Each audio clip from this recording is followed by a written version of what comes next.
my team has the Phillies have to face him All right, all what, right, like four series a year? all right, guys. We're on YouTube. Here we go. YouTube. What is up, everybody? How you guys doing? Glad you guys are in our chat. Glad you guys are with us this evening. Yeah, tonight is a guys episode.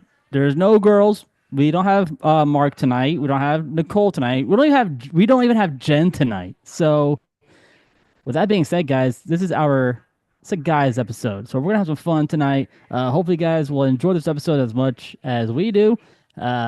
So we do have lots of stuff to cover tonight with the theme park updates. We're gonna have a little game tonight as well, and Ooh, we're gonna wrap everything up tonight with Mike's Munchies. So yeah.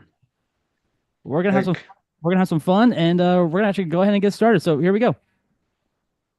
hmm.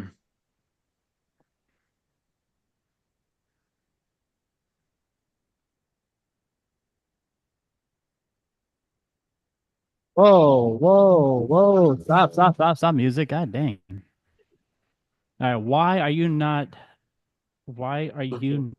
recording? Jesus Christ, what the heck happened?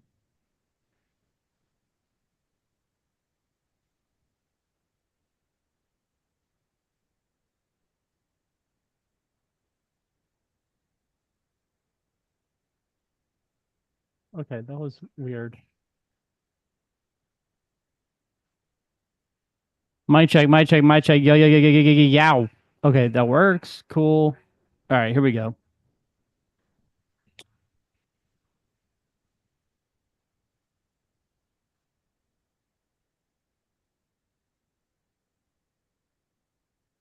Technical difficulties, huh?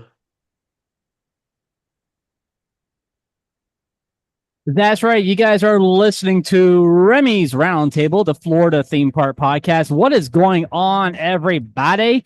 We do have a great show for you guys. First up, we do have the latest theme park updates. This is a guys episode, so we're gonna have a little game tonight on the roundtable, and we're gonna wrap everything up tonight with Mike's Munchies. Mark isn't here, Nicole isn't here, and Jen isn't here as well. So we are going to have some fun tonight, and yeah. So welcome to the show, everybody. Hello, hello.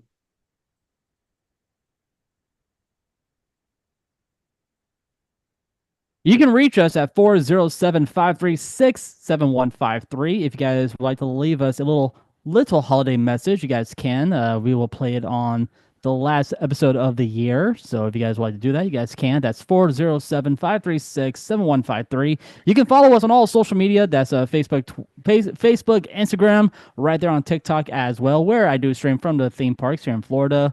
And you guys can also, check out all of our links right there on our website, which is at remy'sroundtable.com. So, welcome everybody. My name is Remy, and with me tonight we have lots of cast members here tonight on the roundtable. From Goof Duck Adventures, we do have my old co-host with me this evening. What is up, Evan? How you doing, man? Hey, hey, doing well. How are you? Doing good, man.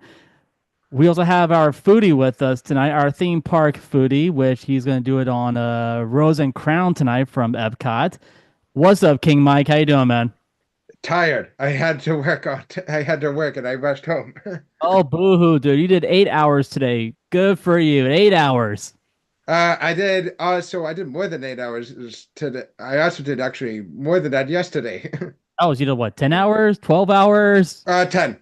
10. So minus your lunch, your 30-minute lunch. So you did nine and a half hours today. So remember No, to, no, no, 10 with the lunch. oh, 10 10. after the 10 after the without the lunch. 10, Oh, 10, damn. yeah, Hold because on. yeah, yesterday was crazy. And Oh. also, And guys from Studio 21, the baseball podcast, we do have Chris with us. Chris, what's up, dude? How you doing? Okay, well, Chris stepped away. Chris did step away for a little bit. So, when he comes on, he'll come on and jump on for a little bit. So, what is up, everybody? So, yeah. So, Evan and I, we actually went to. Was it this week or last week that we went to SeaWorld? Last week, actually. It was last week. Yes, we went to SeaWorld last week, and we watched all the Christmas stuff. And dude, I gotta say, I think my favorite show right now is Mrs. Claus, Cooking with Mrs. Claus. 100%. That show is just always a classic.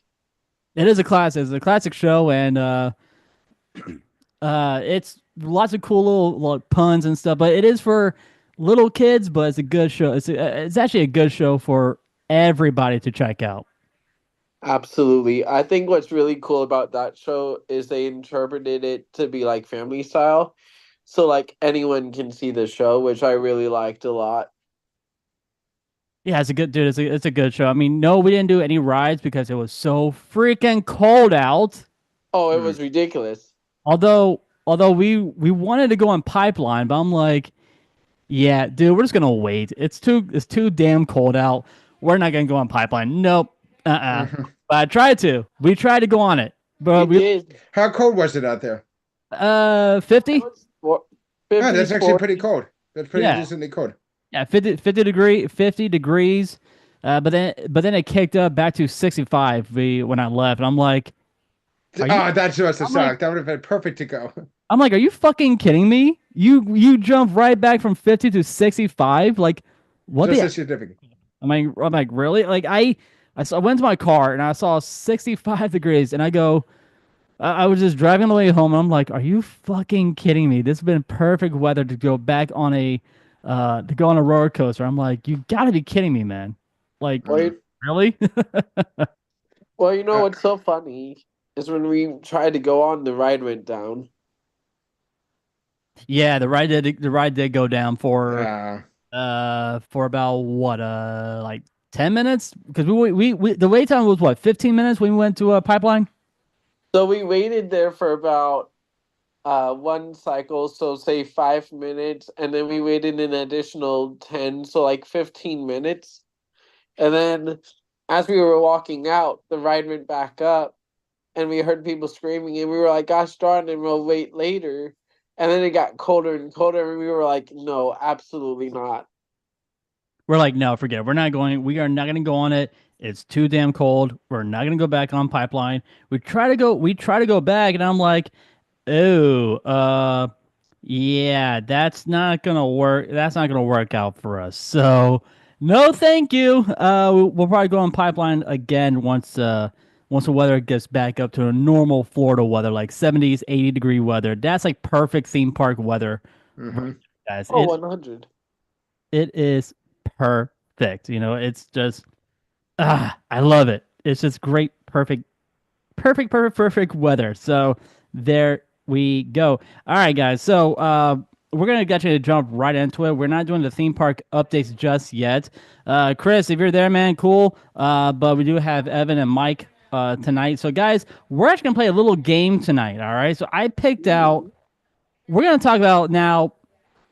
We are going to do the list of the top best Santa actors movies of all time. Ooh. All right, so I picked out nine actors. All right, so if you guys can guess the movie, and I'll give you, I'll let you guys know what the actor is who actually portrayed Santa in the movie, and I'll let you know how much that movie made in the box office. All right. Okay, okay. So Mike and Evan, if you guys would like to work with each other as a team, you guys can. Okay. So go ahead, guys. Start guessing some Christmas movies that had the best Santa in the movie. I have to go classic here and say the Santa Claus. I mean, you gotta go with the Santa Claus. Every time you see the Christmas movies, it's the first thing to pop up. So I have to say the Santa Claus. You're going with the Santa Claus. Mike, how about you? Are you going I, with the Santa Claus I with that? have to go with the Santa Claus with Tim Allen. All right, so guys, the Santa Claus with Tim Allen made the list at number one. Came in at number one on the list, and guys, believe it or not, uh, I'm just gonna tell you guys this. All right, so it was a Tim Allen Santa Claus movie. and that movie made 190 million dollars in the box office. That's crazy. That movie made 190 million dollars at the box office. Dang. All That's right, insane. all right. So you guys got that movie. What other movies can you guys think of that has to do with Christmas and Santa Claus? Miracle on 34th Street. I, Miracle on 34th Street. Yes, I have to go with him on that.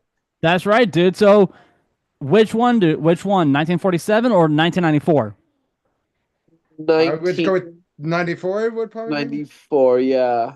So 94 came in at number 9, and the other one came in at number let's see here. Number 4.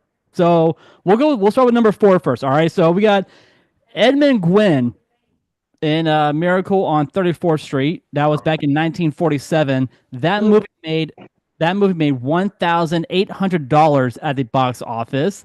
Now the other one, the Richard Attenborough, I think I say his name. Yeah, Richard Attenborough, in Miracle on 34th Street in 1994, made $64 million at the box office.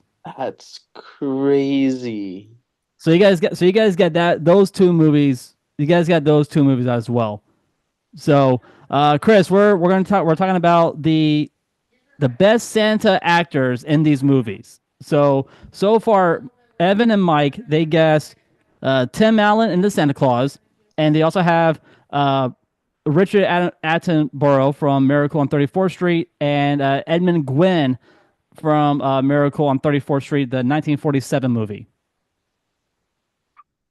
Okay.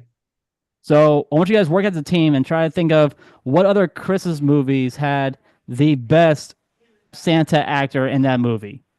I'm trying to think. Did Home Alone have any Santa Claus in it? I don't think it No. did. No, they did not. No. Oh, Elf. Who's Elf? the That's true. Yes, Elf made the list, Mike. Ed Asner in Elf made $230 million at the box office. yeah. $230 million. Yeah. Yes. I would say one movie, but I know it didn't debut in the movie theaters because it was a Netflix film. Which one? Klaus. Klaus, Yeah. Klaus did not make it. Yeah, I know that would probably be a very popular one because it was a really good movie, but it's a Netflix movie, so it was never in the box office. Yeah, you guys are doing good right now. So we got that. Actually, there is one from the 1980s. I cannot think of it. I think it's called The Santa Claus. Like The Santa Claus. Which one? It has my God. Can't think of his name. God. Why say this now? I can't even spit his name out. Was it that old of a movie? It's 1980 something. I know that much. Oh, And it's titled The Santa Claus, and it's the guy who plays Santa Claus. I can't think of the name, but it has one of the guys from the Three Amigos in it, though. From the Three Amigos, right? Like Steve Martin, Martin Short, Steve Martin, not Steve Martin, but Martin Short. Martin Short's in it, though. Martin Short was in it. Yes, he was. Martin Short, and I believe, if I'm not mistaken, you know what? Enough talking about it. I'll Google it. Just keep talking. I'll Google it. Wait a minute. Was that the one where Martin Short played like Jack Frost and he took over? No. Tim Allen? No. Okay. No. That's a weird one. Okay, I have never heard about that movie. Guys in the chat and on YouTube, if you guys want to chime in, you guys can chime in and join us on guessing these the best Santa Claus movies of all time. And I'll give you guys the actor who plays Santa Claus, and I'm also going to give you guys the amount that movie made in the box office. So you guys have right now. You guys are missing 1, 2, 3, 4, 5 left to go. So, do Christmas horror movies who portrayed Santa count? Because if so, I have one. What do you mean horror movie? Like what? It's called Silent Night. You mean Violent Night? But yes, that. That made the list. Yeah, David Harbour. He also played Hellboy. He was also in Stranger Things. So yeah, Violent Night made $76 million at the box office. Okay, so the movie that I'm talking about is not with a the. It's called Santa Claus the movie, and it came out in 1985. Oh, Not, wow. dude, I never heard about that movie. So that movie should be on your list. Just saying. I didn't get it. I did not get down on the list, man. Man. Yeah, that movie did not make it on my list. All right, guys, you guys have 1, 2, 3. You guys have 4 left. Just Oof. 4 more movies. Let me see.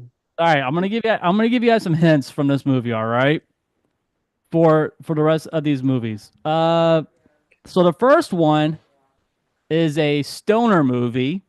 The second movie was a Disney movie. The third movie was on Netflix, and the last one has a guy who played a drunken Santa Claus. Was it the night before Christmas? Yep, Yeah. the Nightmare Before Christmas. Ed Ivory, he played the Santa Claus in that movie, and that movie made $107 million at the box office. Man. So you guys got that one. Cool. Then we got 3. We got 3 more. So the hints were, you got a stoner movie, a stoner Santa Claus movie. You have this other movie was on Netflix, and this Santa Claus, he crashes sleigh, but people don't know him that he is the real Santa Claus. And the last movie is a drunken Santa Claus. Yeah, I'm drawing a blank on these. Those are the 3 major hints I can get. Those are the 3 major hints I can give you. A stoner Santa. Yeah, this Santa was in a stoner movie. It is a stoner movie. All right. If you guys want to pass on these, just let me know if you guys want to say pass or skip. I'm going with my teammates. Teammates, help. Mike, you have an idea? No, I don't Yep. think. What were the last ones? So you got 3. So you got 3 movies. All right. So the first movie, the first Christmas movie, was actually a stoner movie. It was actually a trilogy movie, and it was in 3D. And these guys went to White Castle. Oh, Howard and Kumar. There you go. Yeah. So Harold and Kumar 3D Christmas made $36 million at the box office, and that Santa Claus was Richard Riel. I think I had to say his name. Riel, whatever. Yeah. So yeah, that movie made $36 million at the box office. All right. So the last 2, you have this one movie came in at was on Netflix, and the last one was about a drunken Santa Claus. Terrifier 3? Not Terrifier 3. No, Dude, Terrifier 3 is a clown movie. it is, but Santa's in it. No, he actually kills Santa. I mean, he does kill Santa eventually. He kills Santa in the movie, man. That is true. So technically it doesn't count. So there you go. Sorry about that. Oh, wait. I think I know what you're talking about. Is it the one called Bad Santa? Yeah, Santa, yeah, with Billy Bob Thornton. That movie made $140 million. $140 million at the box office. That's crazy. All right. 144 million? Dang. Yeah. And you guys got, you know what? I'm actually gonna give you guys the last one because it was a cool Netflix movie. I might rewatch it later on this week if I can, if I have time, due to work. So the last movie, the very last Christmas movie that had the best Santa Claus of all time was Mr. Kurt Russell in the Christmas Chronicle. Chronicles, and that movie made $200 million on That's Netflix. insane. Wait, how did Claus? How much money did Claus make on Netflix? Which one? Santa Claus? No, Klaus. The animated one. Klaus didn't make it. Klaus didn't make the list. Yeah, I want to see how much they made because I was surprised. Then I thought that you can't really make much money off of. Well, off of animated films. I mean, It doesn't say how much they made. Wait, they must have put it in the movie theaters then. That movie. Yeah, because it was released. I don't remember. It was like released out of the theaters, and then it was like on Netflix, and then some other streaming platforms. But guys, coming in right now, we do have the host from Into the Disneyverse. What is up, Mags? How you doing, man?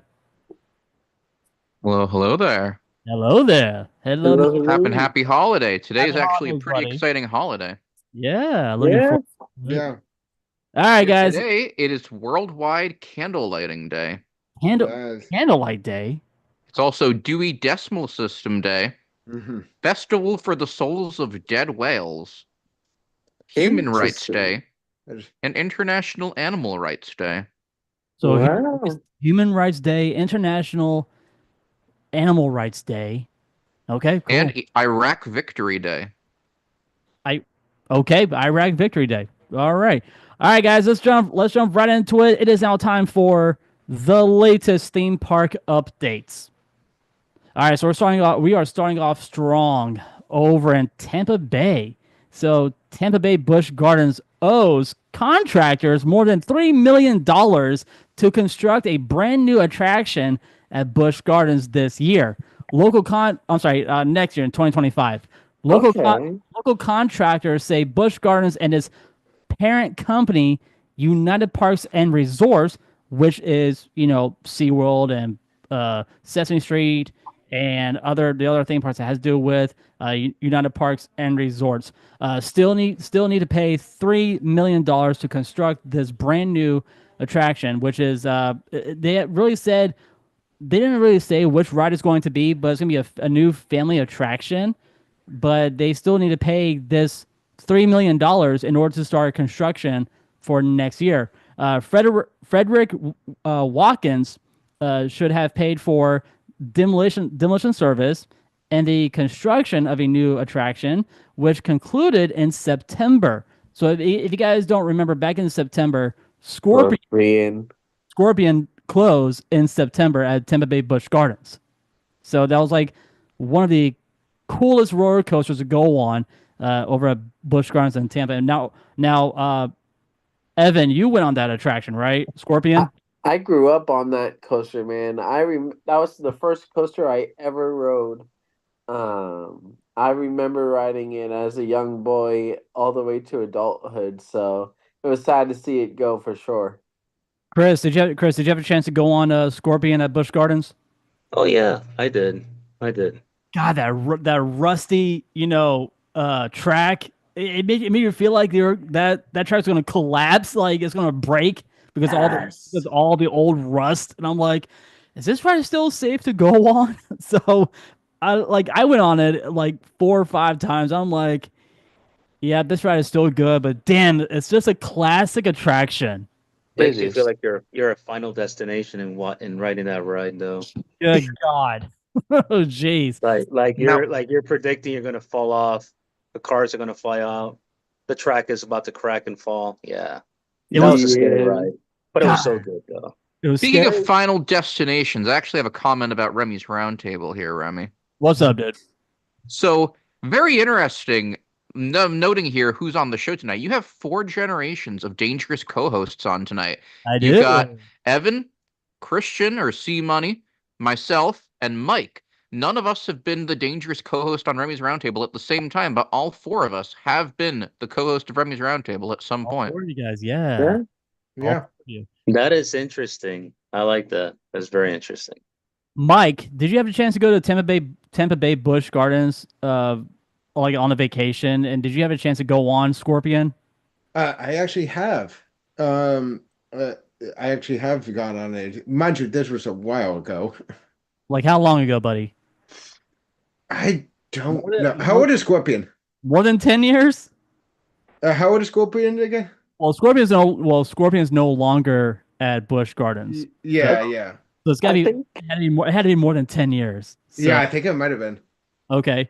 Now, Mags, I know have you ever been on have you been to Tampa Bay Busch Gardens and Tampa Bay, man. you never been to Tampa Bay. Okay. So ooh, yeah, dude, like C Money and myself and Evan and Mike said this was one of the oldest attractions at Busch Gardens. It was actually an opening day coaster at Busch Gardens. And this Yep. was just it was beautiful at the time, but then things started happening at this attraction. So lots of rust, lots of not really taking care of the coaster itself during like for maintenance and stuff. It was just that good of attraction, but yeah.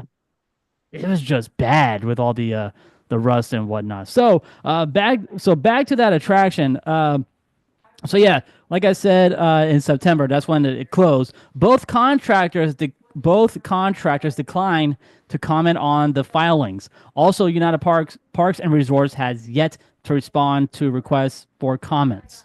So now we're heading to Disney.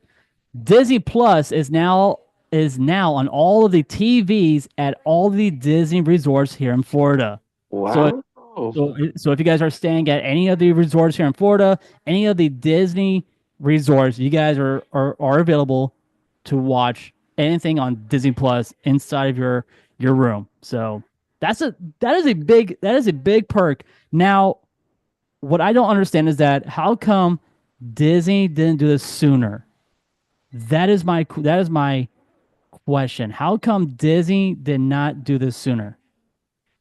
I feel like it's because of the money aspect. Like, they really wanted to test the waters and to see if it was a product that people would invest in. And I think that throughout the years they were able to kind of see it invest and grow and therefore become what it is today and therefore be like we can add this as an amenity and it'll be a top-notch amenity that we could add to our hotels and resorts. Okay, I got you on that one. I got you, Chris. What about you, man? What? How come like Disney didn't do this sooner for putting Disney Plus on all their TVs in the at the resorts? I think if you think about several things as one, it's not just as besides the money, I think they had other priorities that they had to focus on. They had to focus on not just the aspect of the business itself or the parks or more for the pass holders or guests coming in. They wanted to focus on new attractions coming in. So, I mean, in a nutshell, I mean, did it take a while? It did, but their main focuses were elsewhere that had nothing to do by putting that on the on all the resorts rooms. They So, just had to focus priorities in other places. I agree with Chris. It's like they had the honestly. Here's the thing: if I'm going to a resort, why would I? If I go into Disney World, I'm wondering like how many of these people are really going to be staying in their room that long? Yeah. Yeah. They're probably not going to be in that room that long, so they're really not. I mean, yeah, adding it in is good, but I don't think they're going to be watching that. I don't think they're going to be there to watch Disney Plus that much unless they went in on Well, an off day. I think the question we should be asking is how much is a family, let's say a family of five, going to be spending time at the room the whole day? Yeah, None. none. They're No, going to be at the parks. no. They're going to be at Disney Springs. They're going to be doing other things at nighttime. Actually, I might slightly debate you on that one there, simply because if they have really young kids, the kids might need to go back to the hotel room to take a break, take a rest. Maybe the babies might need to nap or something, and the parents can watch a little bit of Disney Plus while the kids unwind for a little Well, bit. Maybe. That's that 0.01, 0.02% when it comes, yeah, and yes, you are right. I'm not going to take that away from you. You're 100% right on that. When it comes to infants, small kids, I get that. But let's just say a family of five that their kids are in the ages of 10, 13, 15, in their teens.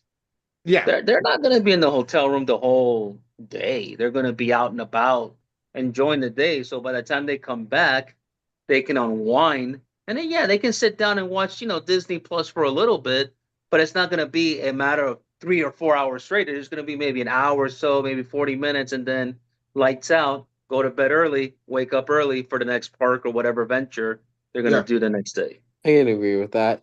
Mm-hmm. I can agree with that. I remember my 16th birthday going to Busch Gardens and my mom calling me and being like, "Hey, you guys want ice cream? Be here in like 3 minutes." And I don't know how we did it, but we were hurtling over tables. We were running for that ice cream. So yeah, I can definitely agree with that. People are going to be going to Disney, spending the time in their teen hoods, spending a majority of their day there. I will say, as the younger ages, though, I've definitely seen them evolve to being tired and having to go back and rest a little bit. So I can kind of see both sides of the spectrum. Mm-hmm. I do get what you guys are saying. So what I, I'm not agreeing with all of you, but what I like to do is, if Jen and I do go to, on a next vacation to go to one of the Disney resorts, we'll probably just go to one of the theme parks, stay out there until the park closed, come back, and we'll watch anything on Disney Plus and just put it on for us to fall asleep to. I mean, that's pretty much what we do, for now. I mean, that's usually what we do. So I'm looking for. I'm looking forward to this for all the guys who are staying at the Disney resorts. If you guys like what Chris said, what Mike said, and Evan and Mag said, if you guys do have infants, below the age of like 3 or 4 or 5, whatever, use that wisely for Disney Plus. Put on like Disney Plus, go on like Disney Junior or whatever, and play those videos for your young ones. All right, so final preparations are underway for Island Tower at Disney's Polynesian Resort. This new addition is for DVC members and also for Disney guests as well. So this is actually on the outskirts of the Polynesian Resort, and you guys can see the Moana boat, which is so freaking cool. You guys can see the boat from Moana, which is pretty insane, actually, to be honest with you guys. Let's see here. Kali River Rapids at Disney's Animal Kingdom will close for refurbishments starting on January 6th, and will reopen in March of 2025. So, Dang. yeah, that's a long time for refurbishments. Let's see here. Florida. Now, guys, I want to point this out real quick. All right. Now, we all know that Epic Universe is going to be opening up next year. Okay. My backyard. It's going to open. It's going to open next year, which I am looking forward to this resort. And I know all of us is looking forward to the resort as well. Yeah. Here's something interesting that I read. I want to take some of your guys, I want to hear from you guys about this about this topic, all right? So, Florida calls on Disney to consider building a fifth theme park because of Epic Universe, which is going to be opening to the public next year. If Disney decides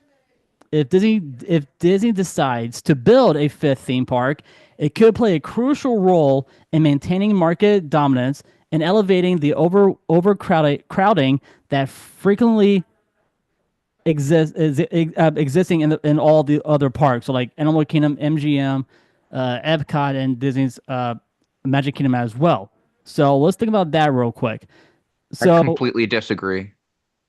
why you say that? I think if Disney really wants to work with the overcrowding issue, they need to add to the parks they already have, because as it is, Yeah. Hollywood Studios and Animal Kingdom are essentially half-day parks right now. They still have very few attractions. I think Animal Kingdom has 9, Hollywood Studios maybe 10, 11, something like that. They should add to those parks instead of investing in a whole new plot of land to build an entirely new park from the ground up. So I think that's what Disney started to focus on, and I think that's what they need to focus on. I would be surprised if Disney opened a fifth gate right now. So Mag, so check this out, man. We're actually gonna be talking about that right now. So Disney originally acquired 42 square miles of land, which which is approximately 38% are currently developed. So there's land back there. This leaves Disney approximately 18 square miles for new attractions and enhancements that could be available for a fifth Disney theme park. So if you think about it, we have the extra 18 square miles behind the Magic Kingdom. There's more land behind the Magic Kingdom, which Magic Kingdom is still doing their expansion for Cars Land and villains themed area in the Magic Kingdom. So this could happen if Disney wants to make a fifth gate theme park. I will tell you this though, and it's like this is how I see it. Okay, why invest money on something from the ground up That when you're already developing Cars Land, you're developing the Villains Land, you're going to be developing Monsters Inc. where the Muppets are right now. That's going to be taken out of there. I mean, Indiana Jones coming to where the dinosaur area is. Encanto is going to be going to Animal Kingdom. So all these little spots that are going to different theme parks in Disney. Why build something from the ground up when you need to focus on these projects instead of developing a fifth park, breaking ground, starting everything from scratch all over again? Where are you going to get the money for that? I mean, no, better yet, they have the money. They're, why invest it on breaking ground when you're already investing it to expand the backside of Big Thunder Mountain? Supposedly, quote unquote, that's probably where Cars is going to go. And somewhere in Magic Kingdom, they're all going to put the Villains Land. And then also, like Indiana Jones is going to go where the dinosaur area is going to be. And Kanto is going to go in Animal Kingdom. Monsters Inc. is going to where the Muppets are. And as far as I know, if the rumors are true, which I'm not sure if they are or not, Aerosmith is not going to be there anymore. So what are you going to put in that spot where Aerosmith is going to be? A lot of people say they're going to put some stupid Muppet ride or a roller coaster theme in there as well. So these are little projects that they're focusing on rather than build something from the ground up that's going to cost more money, more man hours that they don't need right now when they're trying to expand different spots here and there. I mean, well, you know what? Look, the other thing too is to put into accountability is all of these theme parks compete with each other. They've proven to compete with each other. They always are trying to one up each other. Universal is literally two parks, but they've somehow been able to maintain their crowding. And with Disney, um, Disney has always been a super crowded place. It's super popular. And it's no surprise that they have crowds. And with Epic Universe being in place, and being built, we've seen a lot of construction. We've seen repeated traffic from there. So I think for Disney to build a fifth park, we're going to see a lot of traffic. We're going to see that crowding. And we're going to see a lot more people. So it would be very interesting to see them build a fifth park. Do I think they're going to build a fifth park? Absolutely not. I think what Disney's doing is holding on to that property and being like, we're going to hold on to this property until we're ready to build another park or until we're ready to build something in that specific area. But do I think they're going to do it right away? Absolutely not. No, I don't think so either. I think it's going to be a while down the road. But I do think there's a reason why they're possibly doing it. And I think it's in response to what happened with Epic Universe. Because Epic Universe is coming soon. And the thing is that while Villains Land is great, I don't know how to right now it looks like Universal might become more successful than Disney is currently, even with the new stuff that they're doing. if they build a fifth park though, uh, depending on what they theme it to and everything, it could real then Disney might then Disney could just take back what the crown is could take back the crown because of the best theme park in Orlando and in the Florida because like I said, the fact that Universal is doing this Epic Universe, everyone is saying now Universal is going to be the king of the amusement parks now. So I mean, if you think about it, let's break those down real quick. So if you want thrills, like you want to go to all the thrilling coasters, you got Universal and Busch Gardens. You Yeah, got no, dude. you got those two theme parks. Family theme parks. You got Magic Kingdom. Yep. You have Legoland. You have SeaWorld. Yeah. SeaWorld's a mix, I would say. Yeah, it can be a mix, but I mean, they have like a couple thrilling coasters, but They have more than a couple, I thought. no, they have they got Pipeline, Mako, Manta, and Penguin. They got four. They have four major coasters there. Plus, they have all the kiddie area in Sesame Street. So, Yeah. but like I said, that is more of a family theme park. However, that theme park is also a thrilling composition as well because it's it has all those major roller coasters. So like Mako, you're going at least 300 feet, 300 feet up, 300 feet straight down. Pipeline, another launch coaster. Manta is a lying down coaster, and Penguin Trek is a family style coaster. So you bring your little ones on that attraction as well. It's so good. I'm sorry, did you say 300 feet? But Mako's 200 feet. Well, okay, 200. Yeah, it's not a giga. The only giga coasters in the U.S. are all owned by now Six Flags because Six Flags is either for marriage. Right. So, like I said, I mean, those were like your family, theme parks. Mm-hmm. Like anything to do with Disney, that's a family theme park. Anything with Universal, Tampa Bay Busch Gardens, those are your thrilling theme parks. They have all of those thrilling coasters out there that everybody wants to go on. So that's the way I see it. But backing up to the story is that financial analysis believe that launching a fifth Disney theme park can be feasible and financially sound, leveraging newfound revenue opportunities. And the last Remy, what was your source for this? So this source is actually on a couple Disney websites I checked on. I've actually checked I'm curious. No, I've actually heard of this too. I've received notifications talking about this bit, them building a possible fifth theme park for a while now. And so right, and the last part is Disney has Disney's leadership team is the only source, and it's all up to them to say, hey, let's go ahead and green light it. Let's go ahead and get it going for a fifth theme park. Like, this is the thing though. Disney is always, like Evan said, Disney is always competing with all the other theme parks here in Florida. Yeah. Right now, Universal is the top of the theme parks that everybody wants to go to. Especially now because of, like I said, not only the changes that they made, but also because Epic Universe is coming soon. Once Epic Universe opens, we're going to see a lot of slow crowds going to the other theme parks like SeaWorld and Busch Gardens and the Disney theme parks. Those crowd levels are going to go. They're going to drop. Right now, during the holiday season, which is Christmas time, we're already at our peak season right now. So those crowd levels are very, very, very high. And these past couple of shifts that I worked, all the shows at my theme park have already reached capacity. They've reached capacity at every single show.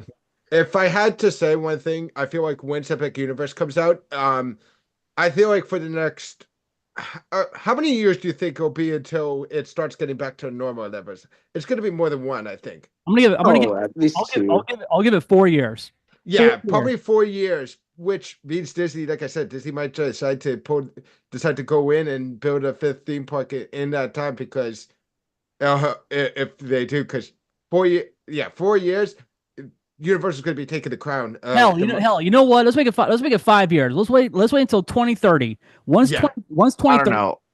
I still really have to echo what Chris and what Evan and I were saying earlier. I really think that Disney's going all in on these additions to the Magic Kingdom and to Hollywood Studios and to Animal Kingdom, and I really don't think they're going to invest in an entirely new theme park. They See, might, like I said, Ryan, depending I on agree how with you on that one. But here's the thing, though. Here's the thing, Remy, you got to tell yourself this: if you're the CEO of a multi-billion-dollar company, which is Disney, okay, billion dollars, all right, and you're telling yourself on your left hand, I got so many things that I want to expand and open up, or on my right hand, I have a new theme park. I think I'm going to go more with the expansions of other places that D23 has talked about. Yeah. That has already given the crowd a big awe, because people that are fans of Encanto, they're going to go to Animal Kingdom. People that are fans of Indiana Jones, they want to go to Animal Kingdom. So even the villain side of things, expanding it in Magic Kingdom, or, Cars, somewhere in the back where, from what they're saying, I'm not 100% sure, but somewhere in the back of Big Thunder, they're going to expand that area back there. As for And then the Muppets are disappearing. That's old. yeah, Now they're bringing monsters in there, so that's new. They want to bring new stuff in to attract people to this monster that's coming out in 2025 by saying, hey, don't forget about us. We got these expansions versus a theme park that's going to be eating your attention alive. Well, okay. You got to do whatever it takes to survive when it comes to having Epic as the big monster trying to take your attention to there versus what Disney is trying to do by saying, hey, I'm expanding in different areas. I'm building different things. Not a theme park, but expansion to different sites. Oh, no, I agree, Christian, but Okay. you also have to see, like I said, it depends on what's gonna the outcome of this, because like I said, people are excited for that, but we got to see what happens in the follow-up after they debut for all those expansion things, because like I said, people are going to come to the parks, but we have no idea how long it's going to last.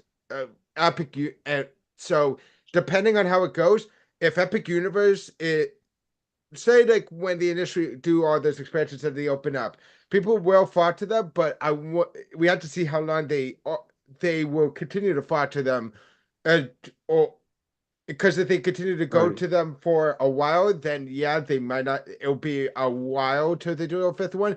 But say the hype for those things doesn't even last a year, and then they start going back to Epic Universe, then Disney's has to think about possibly doing that fifth amusement park. Well, here's something to input too, right? Disney always wanted his park to evolve and constantly be changing. Yeah. So, and that's no secret. It's through the Disney history, through the timelines. So what we do know is the attractions that we have in place at Disney, right? We know that for a fact. We know that things are supposed to change, things are supposed to evolve. So I think they're really going to focus in park. I don't think the fifth theme park will be right away. Do I think there could be a foreseeable fifth theme park in the future? Absolutely. Yeah. There's also a double-edged sword to that. Historically, when we're building new parks and we're getting new parks to Orlando, we're seeing the economy kind of boost up because now we're getting more jobs, but at the same time now we're seeing our house values go up. So you also have that double-edged sword, and it's kind of having to weigh out, which is also good for Disney and Universal profitable wise, because more people are going to stick to those parks and going to those parks. right. You're absolutely right, dude. So we'll catch up on more on that as well. But second generation fuel rod. Before we move off of that, can I say just one more thing? Yes, sir. I think that was, in my opinion, one of the most interesting and thought-provoking conversations on Remy's Roundtable. I felt like we had a variety of perspectives on the issue, and I feel like we all offered up a few different ideas from folks who had different ideas, Yeah. and I thought that was very interesting. So well done, gentlemen. Thank you. That was fun, definitely. Honestly, if they do make the fifth one, I honestly am hoping for them to actually decide to really compete with Universal and build like a family, like a family thrill style where it's like where it brings in both of them, where half the rides are family and half the rides are for thrill seekers. What if they made a villains, fifth theme park, a fifth Disney theme park just based on the Disney villains? Okay, I'd that would be be there. cool if it wasn't for the fact that they literally are having the villains land and They're having a villains themed land, but villains what theme about park. it's a villains theme park. I Mm. mean, that's like, Heroes versus villains. oh, Ooh, that would be dope. that'd That be would sick. be dope. And then throw some Kingdom Hearts in there too. So why Yes, not? yes. So I will say this just to end this debate. The big monster that we call Epic is going to be there attracting everybody, sucking them into this abyss for like 5 years, 4 to 5 Oh. years. Yeah, Oh, definitely. easily. Yeah. And that Easily. and I'm gonna say this right now, they're gonna be putting. I feel like they're gonna be most of the new rides that Universal's gonna have for the next 5 years are gonna be going more. Most of them are gonna be going to Epic Universe to build up. Oh yeah. True. Very Big true. time. All right. Big time. All right, so second generation fuel rod charging stations have arrived at Universal Resort. Now, you guys can also get your very own fuel rod just by going to our website, remy'sroundtable.com, and click on our links. That's where you guys will see all of our Amazon links. Just click on that, and you guys will not get one but two fuel rods for the price of $20. Solar powered trash cans have been installed at Epcot. All right, Disney. Again? What? Solar powered trash cans. It's trash cans that have solar power, so they Trash could. can. Yep. And if you're wondering why the solar power is used to power the park. They're just literally just regular trash cans that have a Most solar. of the park. Yeah, they're basically trash cans that have solar power in them that take the solar power and distribute it throughout the park to power the They park. look weird. They look weird looking, but I'll show you guys a picture in just a little bit. But Disney indefinitely closes Guardians of the Galaxy Cosmic Rewind at Epcot with a no reopening timeline given. Here's what happened. A part of the ride was overheating the attraction, and other technical issues were Ooh. still happening at this attraction. So Disney still doesn't know exactly when this attraction is going to reopen to the guests. However, they did mention that it should reopen by Friday. So Okay. it'll be hopefully be open once again back at Epcot. So for more updates, just keep an eye out on your My Disney Experience app, because right now they do see some virtual queue lines for that attraction. However, it's not open because of this technical issue. So once it gets resolved, then will be good to go for all the Disney guests as well. That sucks. First we had a pipe burst at Cosmic Rewind. Now we're having overheating technical issues with Guardians of the Galaxy. Well, and a lot of people get very upset with ride down times and rides being down. I think having worked attractions, I saw that all the time. But the thing to remember too is these are giant machines, right? That we're constantly running and we're constantly going over and over and over and over again. So at the same time, it's bound to happen at least once, and it sucks when it happens, but like it's gonna happen, right? Evan, I'm gonna pause you there real quick. Evan, how many times did Kraken break down on us when we worked at Kraken? Oh God, at least in my experience of working there, at least 5. I mean, I'm talking about this is without the VR headset. Without the VR set, oh God, at least 3, 4 times. I feel like Because remember when we had those VR headsets, that they were that wait time was an hour and a half or longer because we had to clean up the VR headsets and then get everybody back on the ride. So it was Yeah. it was a hassle. It was just a hassle for us. But now I'm seeing more breakdowns over that attraction every once in a while now. So that's good. But back then it was just crap on us. So 100, 100%. let's see here. Disney is switching to different valet parking services at their resorts. Disney has partnered with a different valet company, which will take over services in January. Bags has handled Disney valet services for several years. Disney is switching to Town Park starting on January 20th, 2025. Remy, Valet's, how does that make you feel as somebody who used to be a valet? I wasn't a valet. You weren't a valet. I thought you would like take people's bags from place to place. I was a truck driver, dude. You were a truck I was, driver. Dang. I Okay. was Okay. a, I was a truck driver for that company. So Aren't yeah, you also a tank driver? I was a tank driver. So right now, Valley Services is currently $42 per night at the Disney resorts. Over by the Swan and Dolphin, $44 per night to valet your car. Okay. That's a lot for valet. That is a lot for. Actually, actually, that's pretty cheap compared to Universal for Halloween Horror Nights for valet.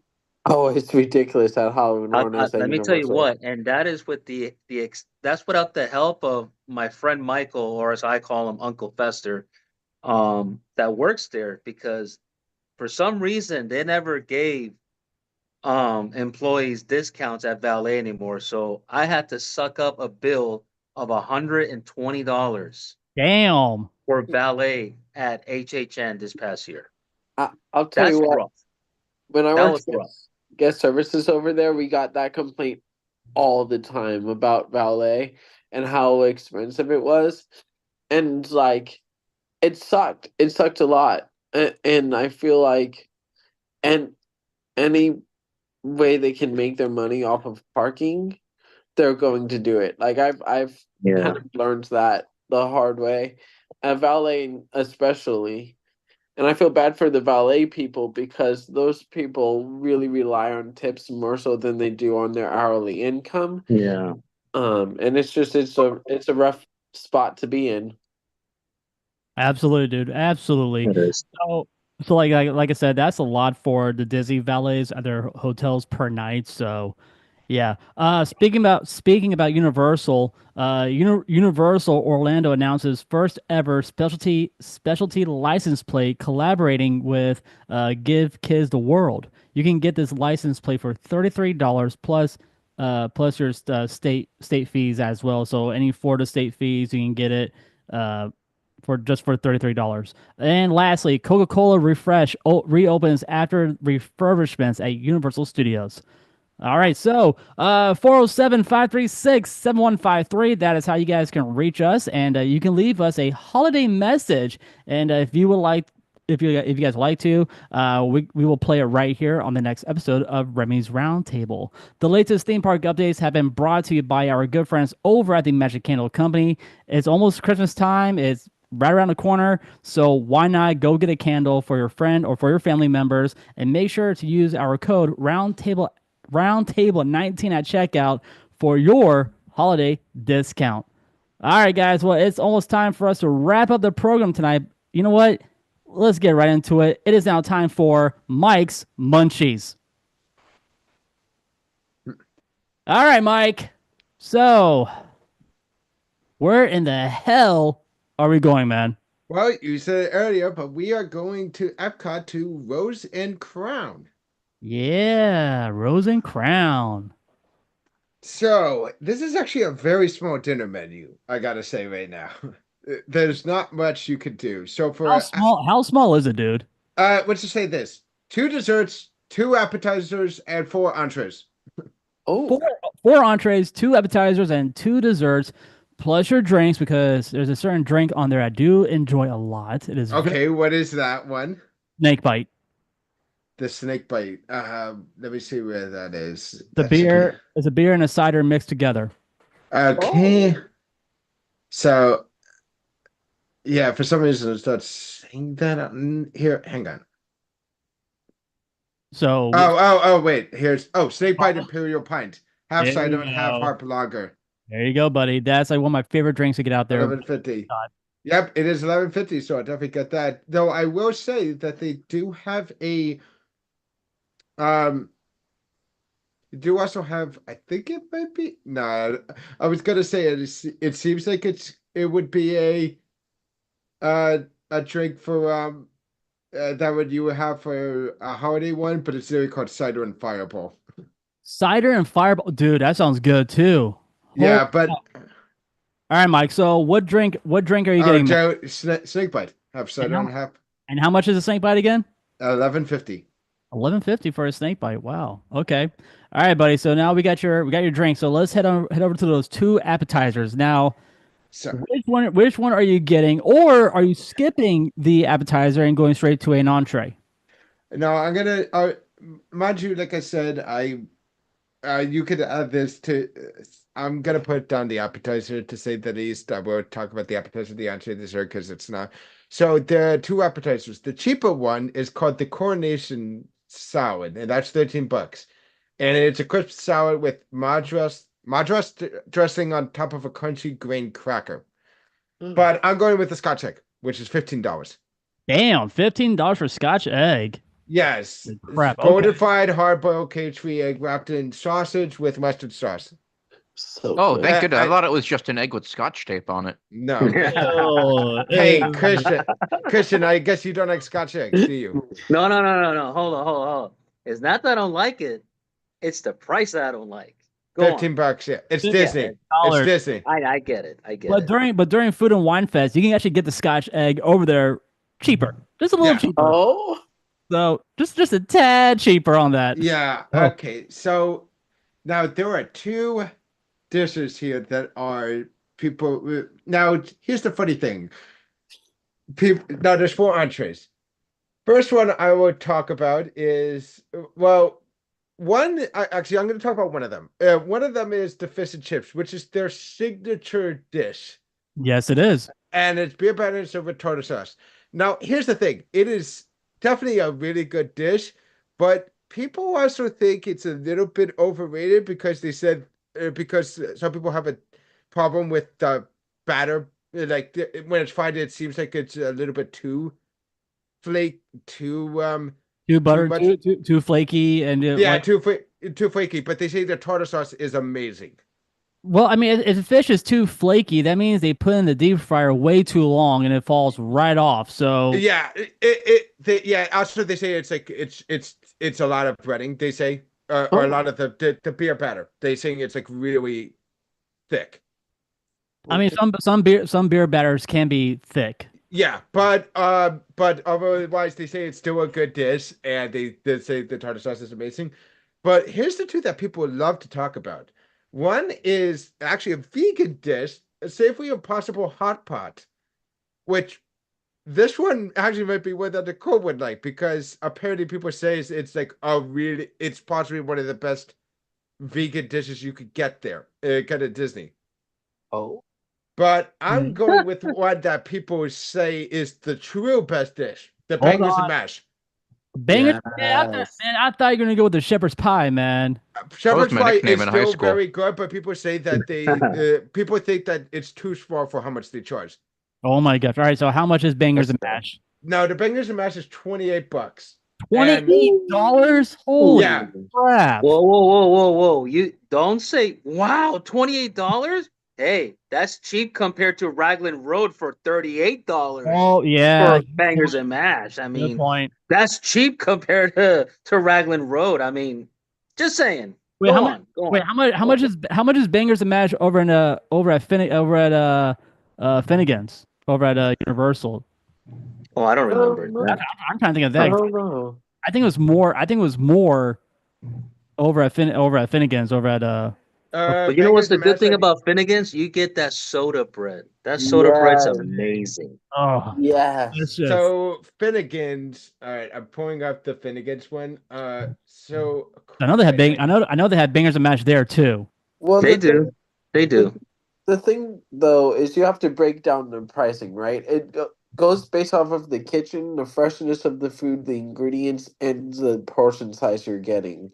So if you're getting that big portion size, right, and you're getting the freshest right? ingredients, and you're having that good kitchen, you're gonna get that bigger price.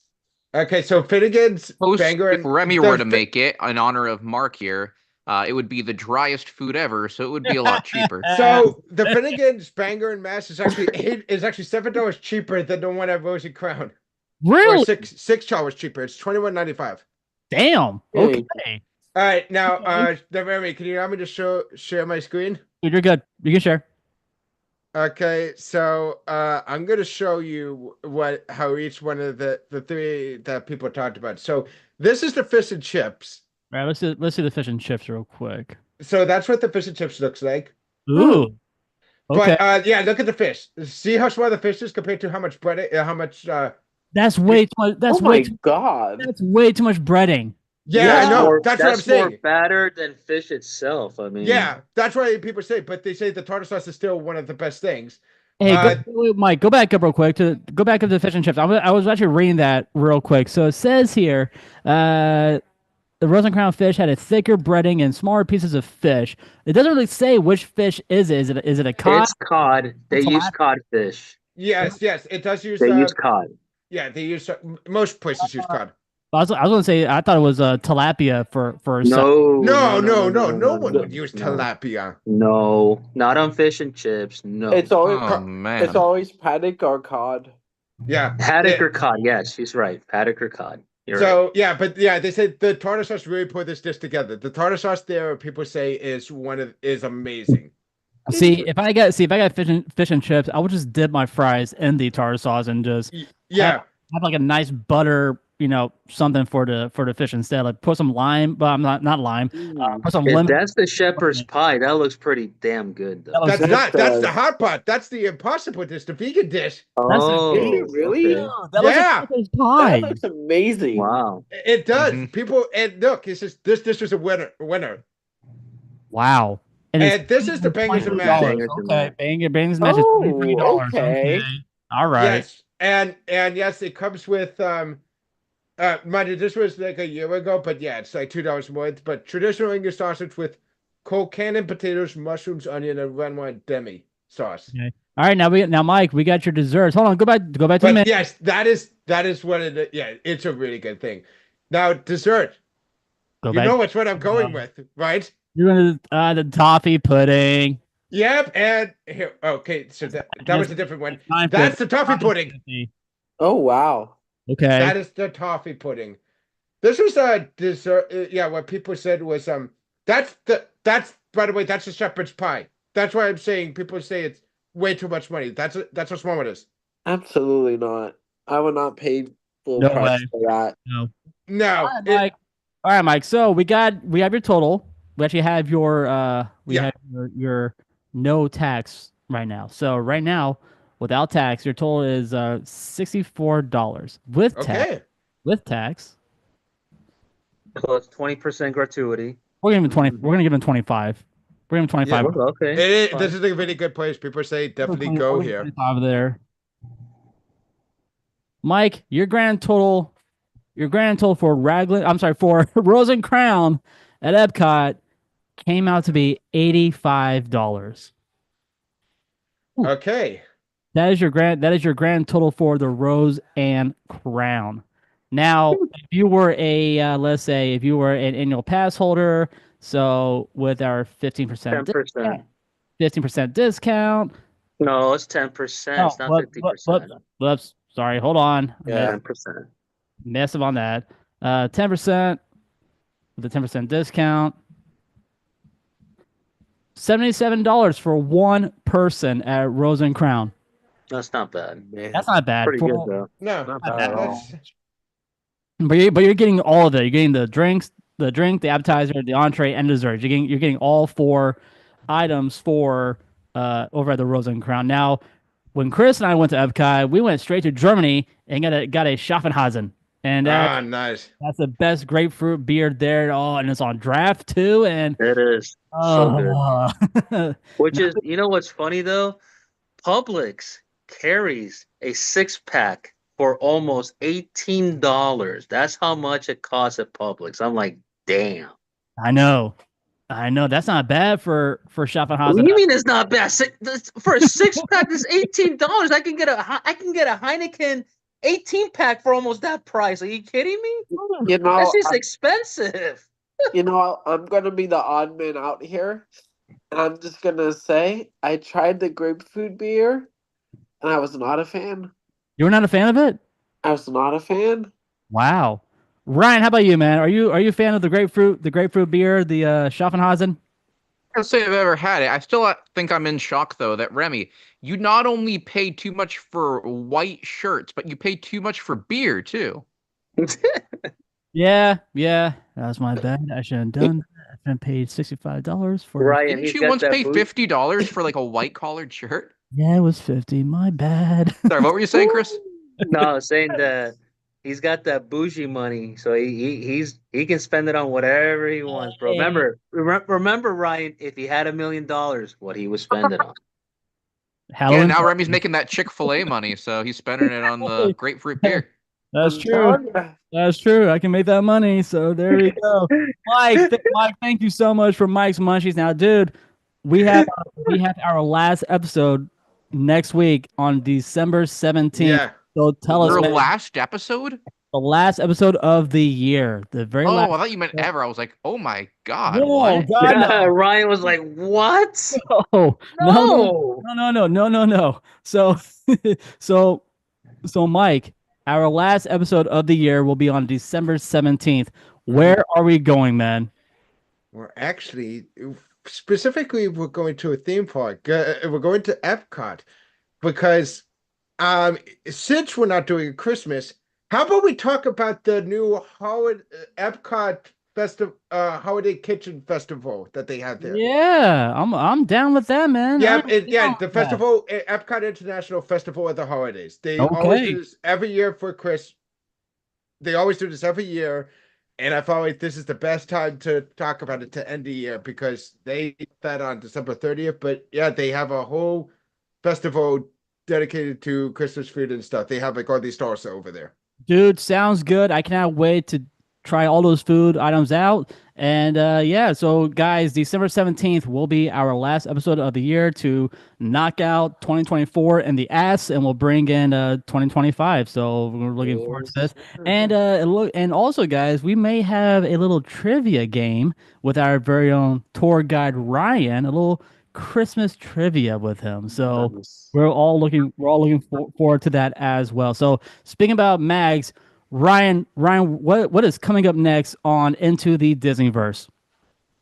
This episode on Into the Disneyverse, we dive into the holiday season, so we discuss the history of the film The Santa Claus with Tim Allen. And the following week, we're going to be playing a Disney Christmas password game. Curious to see how that plays out. One of our patrons is going to be hosting for us, so it should be fun. Over on Creators United, we just played a bracket. So Dane and I went through a bracket of classic quotes from a wide variety of Creators Club shows, from Into the Disneyverse, Parents Night Out, Remy's Roundtable, Studio 21, all the classic shows. We pitted different quotes against each other in a duck race to see which quote came out victorious. Won't spoil which one, but it did come from Remy's Roundtable. The classic Remy's Roundtable quote won the whole thing. So super fun episode with Dane and myself. Highly recommend checking it out. Great episode. I caught a little bit on your guys' Twitch live, so I caught a little bit of it, and I'm like, why would you play that quote? Why? And I'm like, you know what? I get it. I get it. Completely understand. Chris, what is coming up next on Studio 21, the baseball podcast, man? Well, as you no doubt heard, Santa came early this year to Queens, New York, to bring Juan Soto a big fat 15-year worth $765 million contract. So, with that being said, Studio 21, the season ended right after the World Series, so we told our listeners just sit tight until we find out where this big fish is going to land. He landed in Queens as of a day ago. Like, yes. I'm sorry, Ryan. Help me out. Help me out. 15 years, $765 million. You know That's what I think a lot of money. happened, Chris? I think that the Mets were still upset they lost the postseason. They looked over at the Dodgers across the country and they said, the Dodgers paid for a World Series. Why don't we try to pay to win a World Series as well? And so I think that's what the Mets were trying to do. And did Craziness. you also see that the Yankees came a year short and they came $5 million short? Insanity. And I will say, and I know you love the Yankees. As a Red Sox fan, I think rather the Mets have him than the Yankees. But regardless, I think it's insanity. A 15-year contract. I think that's I'm not it happy. is. I'm not It happy. I'm a Phillies fan. Well, you're gonna have to suck it up on that division with him, though. So, but I hope we no, that, get. but I hope no, we get. just to wrap it up, though, Remy, that's gonna be our bonus episode. Our season ended right after the World Series, but this is gonna be our bonus episode to talk about all the trades, including Juan Soto's big fat contract. That is most, I think, is the highest lucrative contract ever in any sport out there. No freaking kidding, man. That's Yeah, it It is. is 15. Okay, I want you to digest this, Remy. It's 15 years, $765 million plus, in case you didn't know, Ryan, I will say it. Plus, he got a $75 million signing bonus. That's crazy. So that puts I him wish I had over $75 $800 plus million. million dollars. So yeah, it does. Holy shit! I was I looking. mean, it the numbers. beats. Like, It God, beats damn. Shohei Ohtani, and I'm surprised that it beats Shohei Ohtani because I don't think he is worth that much. I think Ohtani's Yeah. better. Yeah. They haven't paid I- Ohtani yet, though. they haven't paid exactly. They haven't paid Ohtani yet. So when he starts pitching next year, that's where they're gonna cash him in on his checks, though. So Mm-hmm. Yeah. Evan, where can everybody check you on social media, man? You can check me out on Facebook and Instagram at Evan Thornton. If you're doing Instagram, I believe it's Evan Thornton 12. And then Facebook, it's just Evan Thornton. And we basically just talk about my music. That's right. You just dropped a new album, and you're working on a brand new album pretty soon, right? Yes, sir. Alrighty, Mike, take us home, dude. Where can everybody check you out on social media, and what is your YouTube handle? You can check me out on Twitter, on YouTube at king_Mike_X. And yeah, I do generally try to post videos of my Dragon Ball Legends content and also other things. Going to be going to Six Flags again soon. Actually, the day after Christmas for Holiday in the Park. So be looking forward to seeing that video soon in the next 2-3 weeks, basically. Awesome, guys. Please check out Mike at king_Mike_X on his YouTube Yeah, channel. 2 weeks. Bad. Sorry. So go check out his videos, guys, and you guys will be impressed with his YouTube channel. All right, guys, it's time for us to get up on out of here. We're gonna have some good times with good friends, making good memories. A little bit of sunshine and good vibes. Yeah, that's all we need. And we ain't gonna worry, ain't in a hurry. Everything is going our way. We're gonna have some good times with good friends, making good memories. Guys, thank you so much for listening to Remy's Roundtable, the Florida theme park podcast. I really hope you guys enjoyed this episode as much as we did. You guys can follow us on all social media, Facebook, Instagram, right there on TikTok as well. Where I do stream from the theme parks here in Florida. If you guys would like to become a member of our Patreon family, that's right. You guys can join us for just $3 a month. Lots of cool behind the scenes stuff, and I'm going to add some new stuff on there as well. We do have some brand new holiday shirts that will be coming out in just a couple of days. You guys want to check out our shirts out? Head on over to tpublic.com. Lots of cool shirt designs on there. You guys can grab them. And right now there is a 40% off discount right now on our T Public site, which is good until the 18th of December. And like I said, guys, if you guys need a rechargeable battery for your phone, you guys can use our Amazon link right there on our website, remysroundtable.com. Click on that link. You guys will not get one but two fuel rods for the price of $20. And lastly, if you guys need a candle for your home, for your office, or for the holidays, for your family or for your friends, head on over to the Magic Candle Company. Use our code Roundtable19 at checkout for that holiday discount, and that's Roundtable19. On behalf of Mags, Mike, Evan, and Chris, guys, my name is Remy. Thank you so much for listening. We'll see you next week for our last episode of the year of 2024. You guys have a great night. Bye-bye. Take care.